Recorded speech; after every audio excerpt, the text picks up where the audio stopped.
चला, अवधूत चिंतन श्री गुरुदेव दत्त, श्री स्वामी समर्थ महाराज की जय। छांदोग्य उपनिषद चालू आहे आणि त्याच्यामध्ये तिसरा अध्यायाचा दोन मंत्र पूर्ण केले। तिसरा मंत्र आता आपण घेत आहोत आणि आज तिसरा अध्याय संपून चौथा अध्यायाला आपण प्रारंभ करणार आहोत। तेव्हा तिसरा मंत्र असा आहे की यथ यत्तत जायत सो सावा आदित्यस्तम जायमानं घोषा उलुलोव नुदति तिष्ठन् सर्वाणि च भूतानि सवेच कामास्तस्मात् तस्योदयं प्रति प्रत्यायनं प्रतिघोषा उल्लवो मुत्तिष्ठन्ति सर्वाणि च भूतानि सर्वे च कामः। असा हा मंत्र आहे। तर त्याचा अर्थ, शब्दशः अर्थ असा आहे की त्याच्यानंतर त्याच्यामधून म्हणजे त्या आपण काय विषय होता की जो ब्रह्मांडाचं जे अंड आहे आणि त्या अंडाचा काल सांगितला आणि त्याचे दोन विभाग झाले इथपर्यंत आपण बोललो होतो। तर त्याच्यानंतर त्या अंड्यापासून जे उत्पन्न झाले तर त्या उत्पन्नामध्ये प्रथम जो आहे तो आदित्य आहे। त्याच्या उत्पन्नानंतरच मोठ्या जोराने असा शब्द झाला आणि त्याच्यापासून संपूर्ण प्राणी आणि सारे भोग हे त्या आदित्यापासूनच निर्माण झाले। त्याच्यानंतर त्याच्यापासून त्याचा उदय आणि त्याचा अस्त झाल्यावर दीर्घ शब्दयुक्त घोष उत्पन्न होत होते आणि संपूर्ण प्राणी आणि सारे भोग हे त्या आदित्यामुळेच प्राप्त करून ते भोग भोगत होते। सर्व प्राण्यांची ही उत्पत्ती ही त्या आदित्यामुळेच होत होती, असा ह्या मंत्राचा अर्थ आहे। तेव्हा याचा आशय असा आहे की त्या अंड्यामध्ये जो गर्भरूपाने उत्पन्न झाला तर तो गर्भ जो आहे तो मुख्य आदित्यच होता। ब्रह्मांड जे आहे, ब्रह्मांडाचे दोन शकल झाले आणि त्याच्यामध्ये मुख्य गर्भरूप जो होता तो गर्भरूप म्हणजेच तो आदित्य, म्हणजेच तो सूर्य होता। आणि त्या आदित्याचं उत्पन्न झाल्यानंतर उललव उरुख यांनी सगळ्या सुदूरव्यापी शब्दवाले जे घोष आणि शब्द हे उपस्थित झालेले आणि उत्पन्न झालेले हे त्या ठिकाणी वर्णन केलेले आहे की ज्या प्रकारे त्या लोकांमध्ये कोणत्या तरी राजाकडे प्रथम पुत्रजन्म झाल्यावर जे उत्सवपूर्ण कोलाहल झाल्यासारखे वातावरण असते आणि त्याच वेळी समस्त स्थावर जंगम जीव आणि जीवाचे काम ज्यांची कामना केली जाते ते स्त्री, वस्त्र आणि अन्न इत्यादी हे सर्वच त्यानंतर उत्पन्न होतात। तर ते हे उत्पन्न होण्याच्या पाठीमागे प्रमुख जे आहे हे गर्भरूपामध्ये त्या ब्रह्मांडामध्ये तो आदित्य होता आणि त्याची जशी उत्पत्ती झाली तशी त्याच्या उत्पत्तीनंतर सर्व जीवसृष्टी, सर्व स्थावर जंगम ही सृष्टी जी आहे ती निर्माण झाली आणि त्याच्यानंतर ह्या जीवांचं जे काम आहे, ज्यांची कामना केली जाते ते म्हणजे स्त्री, वस्त्र, अन्न इत्यादी विषय सुद्धा हे त्याच्यानंतर एकानंतर एक हे उत्पन्न होत गेले। कारण प्राणीवर्ग आणि त्यांच्या भोगाची उत्पत्ती ही सर्वच्या सर्वच आदित्याच्या जन्माच्या कारणानेच होते, असा हा सिद्धांत मांडलेला आहे। त्यामुळे आजकाल देखील त्या सूर्योदयाच्या उगवण्याच्या प्रती आणि प्रत्यायन अर्थात अस्तमन म्हणजे अस्त, सूर्यास्त याच्या प्रती पुन्हा पुन्हा प्रत्यागमनच आणि प्रत्यायनच आहे व त्याच्या प्रती अर्थात त्याचे निमित्त म्हणून संपूर्ण भूत सारे भोग आणि दीर्घ शब्दयुक्त घोष हे त्या आदित्यापासून निर्माण होतात आणि सूर्याचा उदय इत्यादी होण्याच्या समयी सुद्धा हे अशा घटना या घडत असतात, असा त्याचा ह्या तिसऱ्या मंत्राचा आशय आहे। तेव्हा आदित्य हा त्याचा मुख्य कारणीभूत आहे आणि आदित्यातूनच सर्व ऊर्जा निर्माण होते, त्या ऊर्जेतूनच सर्व जीव मात्र, प्राणी मात्र उत्पन्न होतात। हा ह्या मंत्राचा प्रमुख आशय आहे। त्यानंतर पुढचा मंत्र असा आहे की स य एतमेवं विद्वान आदित्यम ब्रह्मेत उपास्ते अभ्यासो य यदेनम साधवो घोषा आ च गच्छे रूपत निम्रे निम्रे डेरन निम्रे डेरन असा 2 वेळेला उच्चार केलाय. तेव्हा अर्थ असा आहे ह्या मंत्राचा की जो हे अशा प्रकारे आदित्याचं आणि ब्रह्मांडाचं रहस्य जाणतो तर त्याच्याबद्दल म्हणतात की तो आदित्यालाच ब्रह्म स्वरूप आहे, ब्रह्मतत्व आहे, अशा प्रकारची त्याला ज्ञान प्राप्त होतं आणि त्या ज्ञानाच्या आधारावर तो विद्वान जो आहे तो उपासना करत असतो. म्हणजे आपण जे ब्रह्मांडामध्ये ब्रह्मतत्व ओतप्रोत आहे असं आपण सिद्धांत पुन्हा पुन्हा मांडत असतो. तर हे ब्रह्मतत्व काय आहे, तर ह्या ब्रह्मांडामध्ये जो आदित्य आहे तोच हे ब्रह्मतत्व आहे आणि त्याला ब्रह्मतत्व समजून त्याची उपासना करणं हेच विद्वत्तेचं लक्षण आहे आणि हेच संपूर्ण ज्ञान झाल्याचं लक्षण आहे. तेव्हा तो आदित्य रूप जो आहे तो स्वतःच हा ब्रह्मस्वरूप होणारा ब्रह्मवेत्ता या आदित्याच्या उपासनेमुळे तो स्वतःही आदित्य रूप ब्रह्मरूप होतो आणि त्याच्या समीप त्वरितच सुंदर घोष प्राप्त होत असतात आणि त्यास सुख देत असतात, त्यास सुख देत असतात. असा या मंत्राचा शेवटी 2 वेळेला त्याचा पुनरुच्चार केलेला आहे. तेव्हा या चौथ्या मंत्राचा जो आशय आहे तो असा आहे की जो कोणी या आदित्याची ही महिमा अशा प्रकारची आहे असं जाणतो तो ह्या आदित्यालाच हा ब्रह्म आहे अशा प्रकारची ही जाणीव ठेवून आदित्याची उपासना करतो आणि तो तद्रूपच म्हणजे आदित्याच्याच रूपामध्ये तो एकरूप होतो असा ह्या मंत्राचा प्रमुख भावार्थ आहे आणि त्याचे हे दृष्टफल त्याला मिळत असते आणि अशा प्रकारे हा जाणणारा आणि त्या उपासकाच्या जवळ अभ्यासः शीघ्र साधू सुंदर घोष घेऊन प्राप्त होत असतो. म्हणजे त्या आदित्याच्या जवळ एक ध्वनी निर्माण होतो आणि तो एक घोष निर्माण होत असतो आणि तो जो स्वतः जो आदित्याशी एकरूप होतो तर त्याच्या त्या एकरूप झालेला जो ब्रह्मवेत्ता आदित्यच ब्रह्म आहे अशा प्रकारची ही भूमिका त्याची होते आणि तशी धारणा आणि तसा अनुभव त्याला येतो. तेव्हा त्याच्या जवळ सुद्धा तो सुंदर घोष जो आहे तो निर्माण होत असतो. म्हणजे हा जो ध्वनी आहे किंवा हा जो घोष आहे हा घोषच ओंकाराचा ध्वनी आहे. तेव्हा आदित्यातून सातत्याने जी ऊर्जा बाहेर पडते आणि त्याच्यातून जो ध्वनी बाहेर पडतो तर तो ध्वनीचा जो घोष आहे तर तो ओंकाराचाच आहे. तेव्हा आदित्याची उपासना ही ब्रह्मोपासना आहे आणि आदित्याच्या उपासनेमध्येच ही ओंकार उपासना येते. म्हणून या ठिकाणी यत अशा प्रकारचा शब्द हा क्रिया विशेषणाने व्यक्त केलेला आहे.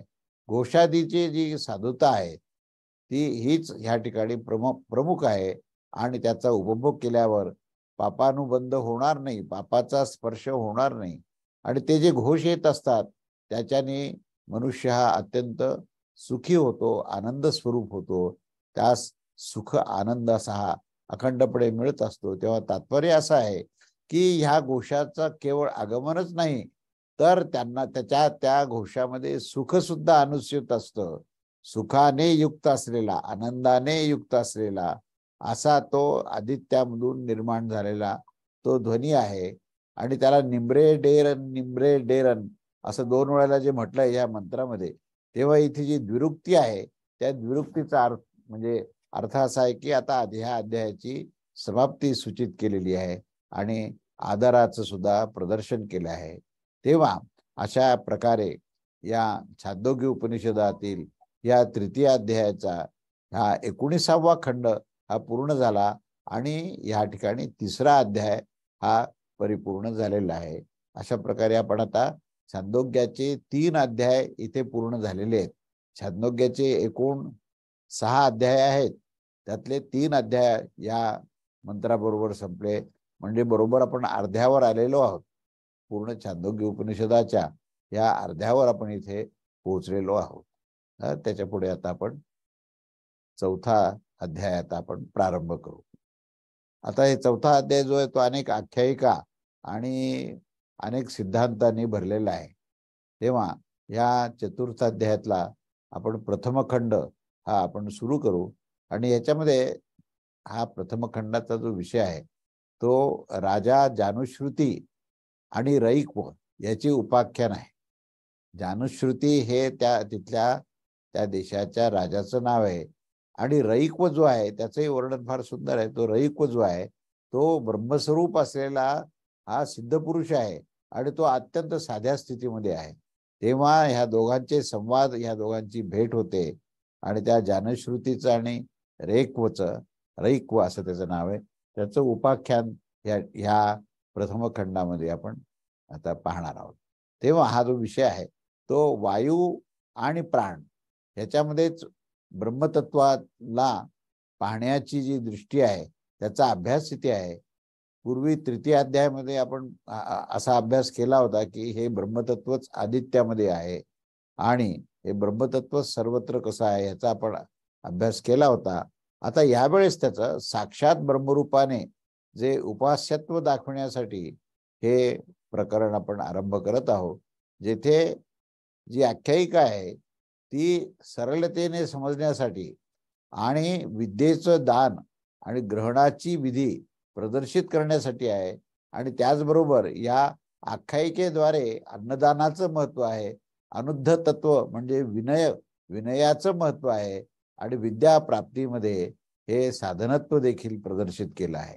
तेव्हा अन्नदान आणि त्याच्याबरोबर विनय ह्या दोन गोष्टींनीच तुम्हाला विद्या प्राप्त कशी होते याचंही विवेचन या आपल्या पहिल्या अध्यायामध्ये आणि प्रथम खंडामध्ये इथे केलेलं आहे.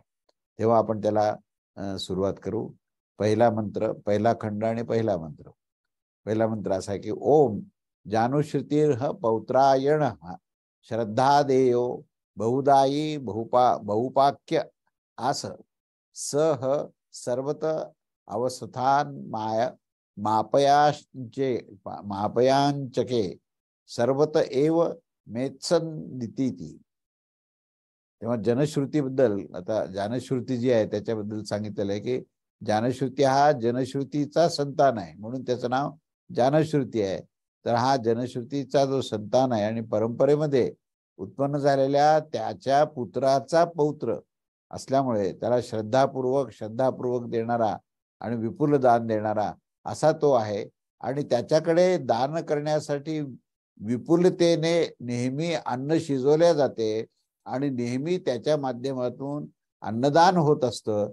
तेव्हा ह्या आशयाने लोक सर्व जागेवर हे माझेच अन्न खावे आणि सर्वत्र निवासस्थान धर्मशाळा त्यांनी बांधल्या आणि सगळ्यांच्या अन्नाची सोय केली, निवासाची सोय केली असा तो राजा आहे. तेव्हा हा जो जनश्रुतीचा अपत्य हे वंशधर या निपात इतिहासाचे जे द्योतक आहे आणि पुत्राच्या नातवास पौत्रायण असं म्हणतात, आपण पंतू म्हणतो त्याप्रमाणे, आणि तोच श्रद्धोदय होता. त्याच्या जवळ जे काही सर्व होते ते ब्राह्मण इत्यादी श्रद्धापूर्वक देण्यासाठीच होते. त्यामुळे दान हे त्याचं प्रमुख लक्षण होतं आणि त्यामुळे त्या श्रद्धादेय असं संबोधन केलं जातं. बहुधाई ज्याचा स्वभाव हा विपुल दान करण्याचा असतो आणि बहुपाक्य ज्याच्या घरात नित्य प्रति भरपूर असे पाक्य पकवलेले अन्न हे अशा प्रकारचे नेहमी असते. अर्थात ज्याच्या घरी भोजनार्थी यासाठी भरपूरसे अन्न हे पकवले जाते आणि अशा प्रकारे ते अन्न उपलब्ध असते, अशा या गुणाने युक्त त्या जनश्रुतीच्या संततीमध्ये उत्पन्न झालेला त्याचा प्रपौत्र कोणत्या तरी हा उत्तम देशाचा आणि उत्तम कालाचा असा तो झाला होता, प्रसिद्ध होता आणि त्या सर्व बाजूने आणि समस्त दिशेमध्ये ग्राम आणि नगरामध्ये हे अवस्थ म्हणजे धर्मशाळा इत्यादी ठिकाणी निवास करण्याची त्यांनी सोय केली, ज्यामध्ये यात्री येऊन निवास करत असत. त्यालाच अवसस्त असे म्हणतात आणि त्यांना निर्माण करायचे होते. या कारणाने ह्याचे असे निवेदन होते की त्या धर्मशालेमध्ये निवास करणारे लोक सर्वत्र माझेच अन्नाचे भोजन ते करतील अशी त्या राजाला अपेक्षा होती की सर्वांनी मी दिलेल्या अन्नाचा आस्वाद घ्यावा. तेव्हा तिथे अशा प्रकारे राहत असणारा जो तर राजा आहे तो एका वेळेस उन्हाळ्याच्या काळात आपल्या महालाच्या छतावर तो बसला होता, असा हा प्रसंग आहे. महालाच्या छतावर बसलेला, त्या संदर्भातला हा दुसरा मंत्र. अतः हंसा निशयाम इति पेतुस्त तद्दैवम हंसो हम समबुद्ध्याय हो होय भल्लाक्ष भल्लाक्ष जानश्रुतेः पौत्रायणस्य समम दिवा ज्योतिरा ततम तन्मा प्रसांग प्रसांग क्षिस्तत्वा मा प्रधाक्षिरीति क्षिरीति. म्हणजे या ठिकाणी शब्दशः अर्थ असा आहे की त्यावेळेस त्या राजाने रात्रीच्या वेळेस आपल्या घराच्या छतावर येऊन तो बसला आणि त्या बाजूने पाहू लागला की तिथे हंस उडत होते आणि त्यापैकी एका हंसाने दुसऱ्या हंसाला असं सांगितलं. हे तो राजा पाहत होता आणि तो सांगताना म्हणाला, अरे ए भल्लाक्षा, अरे ए भल्लाक्षा, असे पहा की जानश्रुती पौत्रायणाचे जे तेज आहे ते द्युलोकाच्या समान आहे. तेव्हा तू सावधान राहा आणि तू त्याला स्पर्श करू नको, कारण तसे जर स्पर्श करशील तर तुला भस्म तुझे भस्म होईल. तेव्हा तू सावधान राहा. असं एक जो हंस पक्षी दुसऱ्या हंस पक्षाला तो आपला संवाद सांगताना हा जो राजा होता, या राजाचं त्यांनी महत्व सांगितलं की हा जानश्रुती पौत्रायण असा हा राजा आहे. त्याचं तेज हे द्युलोका समान, म्हणजे स्वर्गाचं ते तेज आहे तसं तेज ह्याच्यामध्ये आहे आणि त्या तेजातून अत्यंत ऊर्जा बाहेर पडते. तेव्हा तू सावधान राहा आणि त्यांना, ह्या राजाला तू स्पर्श करू नको. तसं केला तर तू जळून भस्म होशील. असं हा एक हंस दुसऱ्या हंसाला सांगतो. तेव्हा या मंत्राचा आशय असा आहे की त्यावेळेस रात्रीस तिकडून एक हंसपक्षी उडत होते आणि राजाच्या या अन्नदानासंबंधी आणि त्याच्या गुणाबद्दल संतुष्ट झालेले हे हंसपक्षी म्हणजेच कोण होते, तर ते ऋषी अथवा देवता होते. आणि त्यांनी या हंसपक्षाचं रूप धारण करून राजाच्या दृष्टीच्या समोर ते आले आणि ते उडत होते. त्यावेळेस उडत असताना या हंसापैकी एक हंस त्याच्या आणि त्याच्या मागून दुसरा हंस हा उडत होता. म्हणजे एका पाठीमागे ते उडत होते आणि उडणाऱ्या या दुसऱ्या हंसास तो म्हणाला, अरे भल्लाक्ष. भल्लाक्ष म्हणजे त्याचं संबोधन करण्याची पद्धत आहे. अरे भल्लाक्ष, ओ भल्लाक्ष, अशा प्रकारचं संबोधन करताना.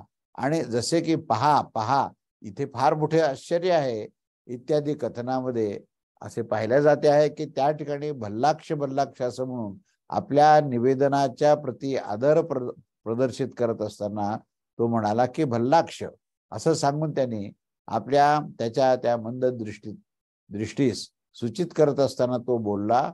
अथवा सम्यक ब्रह्मज्ञानाच्या अभिमानाने युक्त होण्याच्या कारणाने त्या पुढे उडणाऱ्या हंसास निरंतर छेडण्याचे त्रस्त करून क्रोधाने त्या भल्लाक्ष भल्लाक्ष असंही तो संबोधन करून सूचित करत होता. आणि काय दाखवत होता, तर तो म्हणत होता की जानश्रुती पौत्रायण हा जो राजा आहे तो ज्योती अन्नदानाच्या पुण्याने अत्यंत प्रभावशील होऊन त्याला प्राप्त झालेली जी कांती आहे ती कांती कशी आहे, तर ती द्युलोक म्हणजे स्वर्गलोकाच्या समान आहे आणि स्वर्गलोकापर्यंत पसरलेली आहे. तेव्हा द्युलोकाचा तू स्पर्श करणारी आहे. अथवा याचे असे पण तात्पर्य होऊ शकते की दिवसाच्या समान आहे. त्याच्या ह्या प्रसंग सज्जन म्हणजे सक्ती न करता, अर्थात त्या ज्योतीचा संबंध करत नाही, त्याचा संग केल्याने ती ज्योती तुझे भस्म करेल, दग्ध करून टाकेल. तिथे पुरुषाचे परिवर्तन होऊन मा प्रधाक्षित असा पाठ समजला पाहिजे. म्हणजे या ठिकाणी ते दोन जे पक्षी हंस पक्षी आहेत ते ऋषी किंवा देवतांनीच हे रूप धारण केलं आणि ते त्या राजवाड्याच्या जवळ उडत होते एका पाठीमागे एक.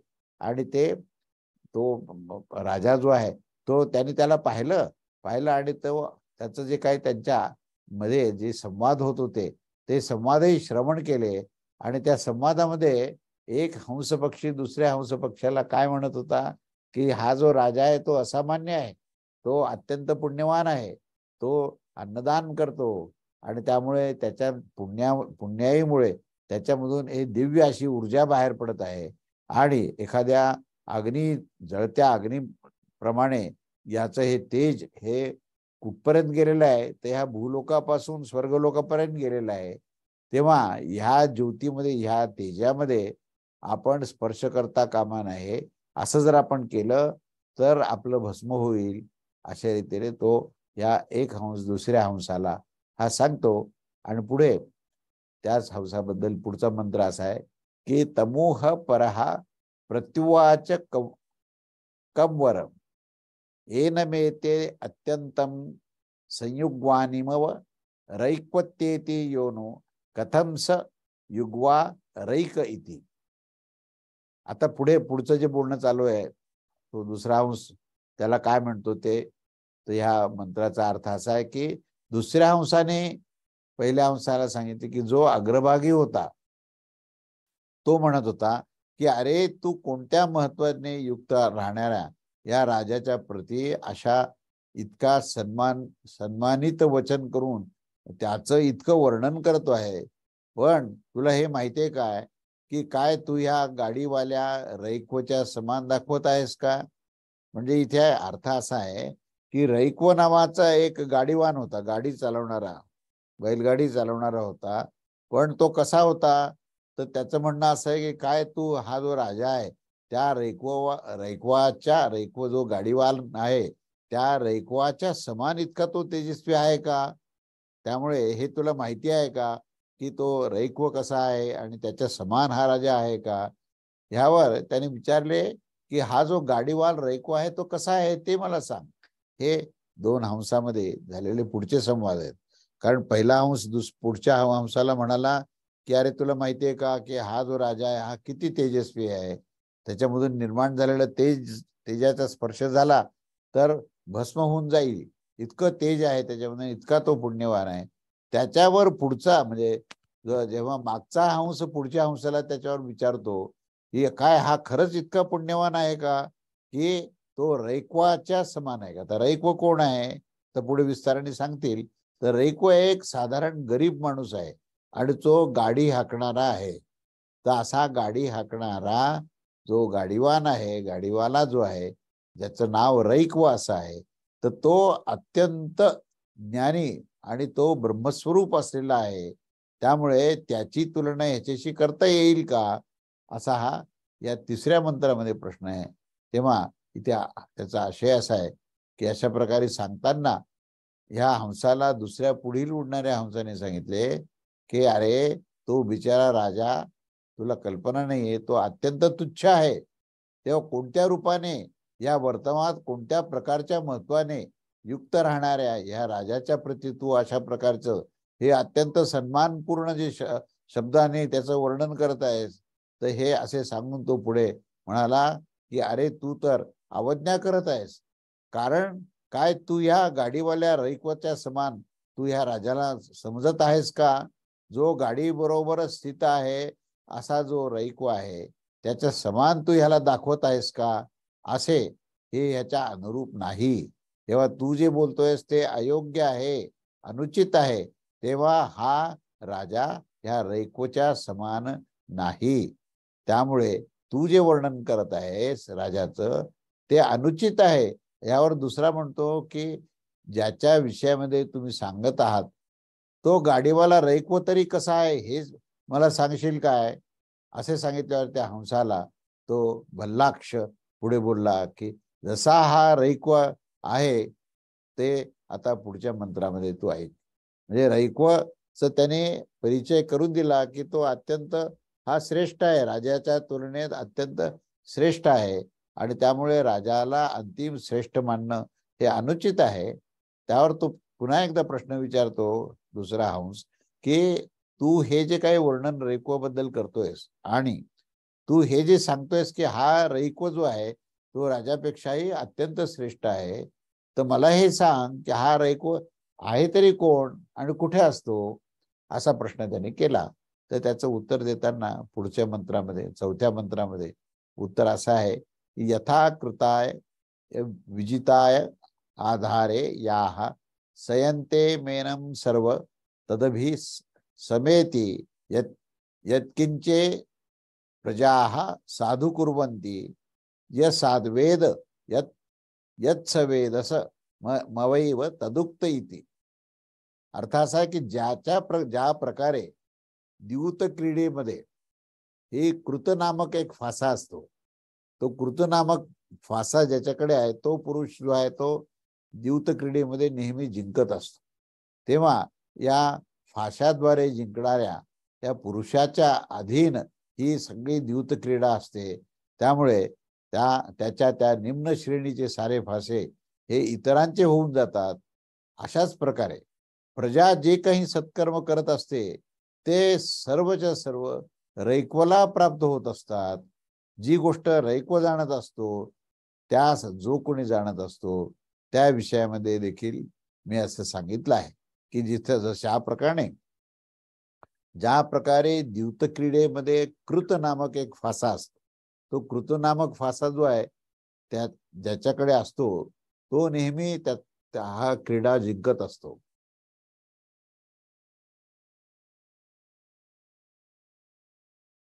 आणि त्याला सर्व प्रकारची त्या ठिकाणी असलेली श्रेष्ठत्व आणि त्या क्रीडेच्या माध्यमातून मिळणारे लाभ हे ज्याच्याकडे तो कृतनामक फासा आहे त्याच्याकडे मिळतात.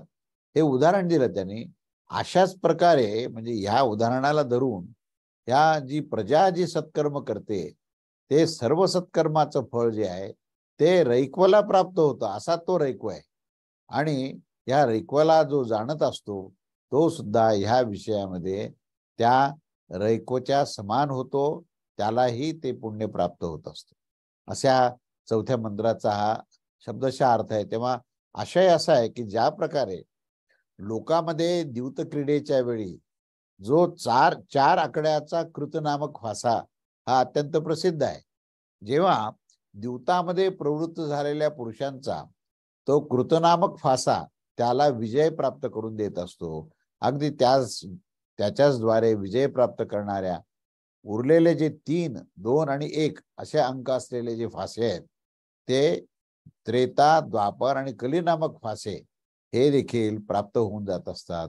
म्हणजे तो सर्व कालावर तो कृत नामक फासा ज्याच्याकडे आहे आणि इतर जे एक फासा जो आहे तो त्रेता, द्वापर आणि कली हे 3 युग आहेत. आणि या 3 युगामध्ये 3 अंक, 2 अंक आणि 1 अंक असे त्या प्रत्येक फास्यावर हे टाकलेले आहेत. ते तीनही फासे ज्याच्याकडे कृतनामक फासा आहे त्याच्याकडे ते प्राप्त होतात, त्याच्या ते अधीन होऊन जातात. तेव्हा त्याचं तात्पर्य असं आहे की 4 अंकाने युक्त जो कृतनामक फासा आहे त्याच्याकडे 3, 2 आणि 1 अंक असणारा हा फासा देखील हा विद्यमान राहिल्याने त्या कारणाने तो त्याच्या अंतर्गतच ते बाकीचे फासे आहेत असा हा जो दृष्टांत आहे. त्याच प्रकारे कृतस्थानीय या रैक्वास, आता रैक्वाला म्हटलेलं आहे तो रैक्वाला त्यांनी त्या कृतस्थानीय असलेला जो फासा आहे त्याच्याशी तुलना केली की तो रैक्व जो आहे ह्या तिन्ही युगाला जे 3 युग जे आहेत ते एक फासा आहे. त्यामध्ये 3 अंक, 2 अंक आणि 1 अंक म्हणजे त्रेता, द्वापर आणि कली असे हे तीनही युगावर ज्याचं आधिपत्य आहे असा हा तो रैक्व आहे. म्हणजेच तो या कृत नामक फासाच्या समान आहे. तेव्हा या रैक्वास त्रेतादी स्थानीय हे सर्वच गोष्टी हे त्याला सहजतेने प्राप्त होतात. सर्वच्या सर्व त्या रैक्वच्या अंतर्गत होऊन जातात. तर मग हे काय आहे तर ते असे आहे की जे काही लोकांमध्ये या प्रजेमध्ये साधू शोभन म्हणजे धर्मकार्य जे करत असतात, पुण्यकार्य करत असतात ते सर्वच्या सर्व ह्या रैक्वच्या धर्मामध्ये समावून जात असतात. म्हणजे तात्पर्य असं आहे की समस्त प्राण्यामध्ये धर्मफल त्याच्याच धर्मफलाच्या अंतर्गत येऊन जातो. आणि दुसरा पुरुष देखील जो कोणी या वेद्यास ह्या सर्व ह्या विधीस आणि त्या श्रेष्ठ पुरुषात जाणत असतो तर तो वेद्य काय आहे ते समजून घेण्यासारखं काय आहे, ज्यास की तो रैक्व जाणत असतो त्या वेद्यास दुसरा जो कोणी जाणत असतो त्यास देखील रैक्वच्या समान त्या प्राण्यांचा धर्मसमूह आणि त्याचे फल हे त्यांना सुद्धा प्राप्त होत असते.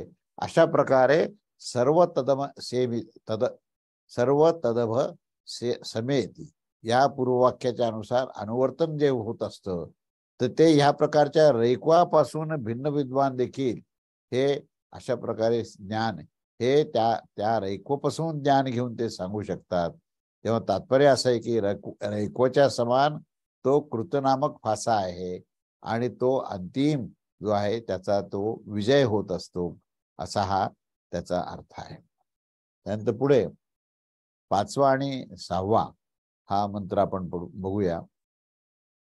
तदुह जानश्रुती ही पौत्रायण उपशुश्राव सह समजिहान एव क्षत्तार उवाच अंगारेह सयुग्वानमिव रैक्वम अथेति यो कथम सयुग्वा रैक इति यथा कृताय विजिताय धारयया हा संयन्तेवम एनम सर्व तदभि समेति यत्किंचिं प्रजाः साधु कुर्वन्ति यस्तद्वेद तत्सत्स वेद समयेतु दुक्त इति.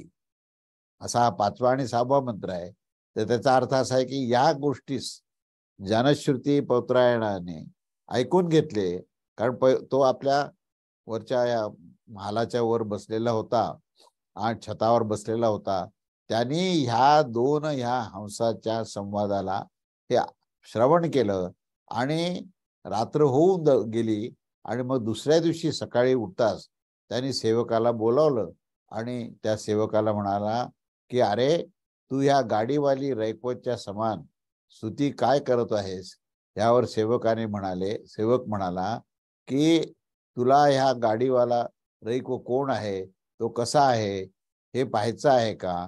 तर हा प्रश्न राजाचा होता की हा कोण आहे रैक्व, मी पहिल्यांदाच नाव ऐकतोय आणि हा गाडीवाला रैक्व कसा आहे, कुठे आहे, या संदर्भात ही सगळी माहिती ही मला तू सांग, ही मिळवून दे, असं सेवकाला तो राजा म्हणतो. आणि राजाने सांगितलं की ज्या प्रकारे कृतनामक फास्याने जिंकणाराच्या रूपाच्या अधीन असलेला आणि त्याच्या निम्नवर्ती समस्त फासे त्याचे होऊन जातात, त्याच प्रकारे त्या रैक्वास जे काही सत्कर्म करण्याची वृत्ती आहे ते सर्वच्या सर्व प्राप्त होऊन जातात.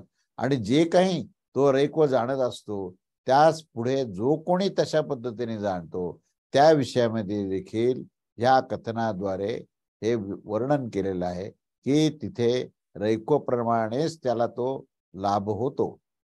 तेव्हा ह्या 5व्या आणि 6व्या मंत्राचा आशय असा आहे की महालाच्या छतावर स्थित असणारा तो राजा जानश्रुती पौत्रयाण याने या निंदारूपाने आणि रैक्वादी कोणत्या अन्य विद्वानाची प्रशंसा रूप हा अशा प्रकारे हंसाचं वचन हे तो अतिशय लक्षपूर्वक त्याचं श्रवण करतो आणि त्या हंसाच्या वचनास पुन्हा पुन्हा तो स्मरण करत असतो रात्रभर. आणि त्यांनी संबंध उरलेली रात्र जी आहे ती जागृत अवस्थेमध्येच काढली. तेव्हा या वंदियांच्या द्वारे स्तुतियुक्त वाक्याने जागृत झाल्यावर राजाने शय्या अथवा निद्रेस लगेच त्याग केला आणि निद्रेस त्याग करून तो सेवकास म्हणाला की हे वत्स, अरे काय तू माझ्या ह्या गाडीवाल्या रैक्वच्या समान तू मला दाखवशील का की हा रैक्व कोण आहे, याची माहिती तुम्हाला आणून देशील का. तेव्हा तात्पर्य असं की स्तुतीच्या योग्य असा तो आहे, मी नाहीये. म्हणजे आता राजाला स्वतःचा आणि त्या रैक्वची तुलना त्यांनी केली आणि निष्कर्ष काढला की इतकी स्तुती त्या हंसानी त्या रैक्वबद्दल केली आहे. तेव्हा आता मला असं लक्षात आलं की मी तेवढा दैदिप्यमान आणि स्तुतीला योग्य नाही जेवढा तो रैक्व आहे. तेव्हा तो रैक्व असलेला गाडीवाला जो रैक्व आहे त्या गाडीवाल्या रैक्वाला मला पाहण्याची खूप इच्छा झाली आहे, त्याच्याशी संवाद करण्याची इच्छा झाली आहे.